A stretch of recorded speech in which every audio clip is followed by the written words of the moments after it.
আসসালামু আলাইকুম। সবাই কেমন আছেন? মনের অবস্থা আগের মতোই। জানি সবার মনটা আগের মতোই ভালো নাই। এখন সুপ্রিম কোর্ট থেকে যে রায় আসছে, সে রায়ে অনেকেই খুশি, অনেকেই খুশি না। এর মধ্যে আমি খুশি হওয়ার কিছু দেখি না, কারণ এক একজনের প্রতিক্রিয়া এক এক রকম হইতেছে। আমরা বাংলাদেশের সাথে যোগাযোগ করতে পারতেছি না, বুঝতে পারতেছি না কি হইতেছে। এখন যে রায় যেহেতু দিছে, সেই জায়গা থেকে আমরা বলবো রায়টা যদি সঠিকও দিয়ে থাকে, কিন্তু ব্র্যাকেটে যে ওনারা আবার দিয়ে দিছে যে চাইলে সরকার এটা কমাইতে বাড়াইতে পারবে, এই জায়গাটা থেকে তো মনে হয় না এই রায় নিয়ে খুশি হওয়ার কথা। কারণ সরকার পরবর্তীতে গিয়ে এই অজুহাত সেই অজুহাত দেখাইয়া এই পার্সেন্টেজ যদি আবার কম বেশি করে, তখন কি মানে আমরা তো গ্যারান্টি পাইতেছি না যে সরকার এটা কম বেশি করবে না। কারণ এখন যেভাবে আন্দোলন করতেছে ছাত্রছাত্রীরা সবাই মিলা, এই আন্দোলনটা তো এইভাবে আর কখনো হবে না। কারণ এখন যেভাবে দেশটা জেগে উঠছে, এই জায়গাটা আর কখনো জাগবে না। তো সরকার পরবর্তীতে যায় এটা চেঞ্জ করবে না করবে এর তো কোনো গ্যারান্টি নাই। কারণ যেহেতু পাওয়ার অর্ধেক সরকারের হাতে থেকেই গেল, যে পরবর্তীতে তারা এটা চেঞ্জ করতে পারবে। তো যাই হোক, এখন পর্যন্ত নেট সংযোগ খুলে দেওয়া হয় নাই। এখন পর্যন্ত দেশের সাথে কোনো যোগাযোগ নাই। এখন দেশের ভিতরে কি হইতেছে না হইতেছে, এখন আমরা আশা করতেছি যে যখনই নেট খুলবে আমরা একটা ভালো একটা বাংলাদেশ দেখতে পারবো, স্বাধীন একটা বাংলাদেশ দেখতে পারবো। এখন তারপরেও টেনশন রয়ে গেছে, এতগুলা মানুষ মরার খবর আসতেছে যে নেট খোলার পরে না জানি কার ভাই কার বোন মানে নাই দুনিয়াতে, এই কথাটা শোনা লাগবে।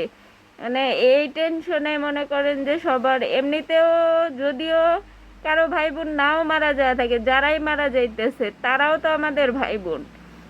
দেশের যারাই আন্দোলন করতেছে সবাই আমাদের ভাই বোন। তো এই টেনশনটার দিক থেকে বাহিরে যারা আছে সবাই এই টেনশনেই আছে যে না জানি কি খবর পাই আমরা। তবে আমরা আশা করব যে যখনই নেট খুলবে যে এই আমরা যেন খুব ভালো একটা খবর পাই যে না, পরবর্তীতে দেশটা এই আন্দোলন বৃথা যায় নাই। আর এই কোটা এটা বাদ দিক, রাখুক হাইকোর্ট সুপ্রিম কোর্টে যাই আদেশ হোক না কেন, এর চেয়ে বড় কথা, বড় বিষয় এখন হইতেছে যে আমাদের ভাই বোনদের যে মেরে ফেলা হলো, এর বিচার কে করবে? এর বিচার আগে হওয়া দরকার। কোটা নিয়ে যে মানুষগুলাকে মেরে ফেলা হয়েছে, সেই মানুষগুলাকে আগে ফিরিয়ে দিক, সেই মানুষগুলা হত্যার বিচার আগে করুক, তারপরে এই আন্দোলন থামা উচিত। কারণ এই আন্দোলন এখন শুধু কোটাতে নাই, এক একটা পরিবারের এক একটা সন্তানকে তারা যেভাবে গুলি করে করে মেরে ফেলছে, এই আন্দোলনটা শুধু কোটাতে সীমাবদ্ধ নাই। আর আমরা তো বাইরে থেকে মনে করেন যে শ্বাসরুদ্ধ করে একটা পরিবেশের মধ্যে বেঁচে আছি, যে করোনার সময় যে মানুষগুলো মৃত্যু হয়েছে সেটার কোনো শোক ছিল না, সেটা সেটা আল্লাহর কুদরত ছিল। কিন্তু এখন হাতে হাতে ধরে ধরে মেরে ফেলানো হইতেছে, গুলি করে করে মেরে ফেলানো, এই শোকটা মানুষ কিভাবে রাখবে? যে একটা স্বাধীন দেশে একটা স্বাধীন দেশের মধ্যে এই নিজেরা স্বাধীনভাবে কোনো কথা বলা যাবে না, নিজেদের কোনো অধিকারের কথা বলা যাবে না, সেই জায়গায় তাদেরকে গুলি খেয়ে মরতে হয়। সেই জায়গার থেকে এই আন্দোলনটা শেষ করার কোনো মানেই হয় না। আর যাই হোক, আমরা বাহিরে যারা আছি অনেকেই অনেক জায়গায় অনেক কিছু করতেছি। প্রবাসীদের জন্য বলবো যে আপনারা যেখানে যে দেশেই থাকেন না কেন, সেই দেশের আইনটা মেনে চলেন।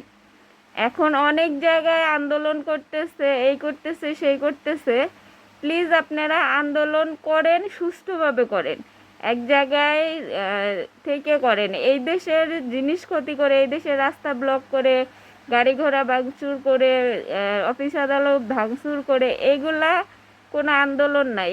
এই দেশে বসে এগুলা করার কোনো মানে নাই। আপনারা আপনাদের মনের ভিতর ক্ষোভ আছে, আপনারা এক জায়গায় জড়ো হয়ে মিছিল মিটিং করেন, কোনো সমস্যা নাই। কিন্তু কোনো দেশের আইন ভাঙ্গায়, এটা বাংলাদেশ না, না এটা আপনার দেশ না যে আপনার দেশের মতো আইন ঠিকই আছে কিন্তু প্রয়োগ নাই। এগুলা দেশে আইনও যেমন আছে, প্রয়োগও তেমন আছে। তো এই কথা মাথায় রেখে আপনারা সুষ্ঠুভাবে এর প্রতিবাদ জানান। এভাবে বিশৃঙ্খলা করে প্রতিবাদ জানানোর কোনো দরকার নাই। তো সবাই ভালো থাকেন, দোয়া করি। আর দেশটা তাড়াতাড়ি ভালো হয়ে যাক, দেশের মধ্যে তাড়াতাড়ি শান্তি ফিরে আসুক। আল্লাহ এই সরকারি দলকে সুবুদ্ধি দিক। তো সবাই ভালো থাকেন, সুস্থ থাকেন। আল্লাহ হাফেজ।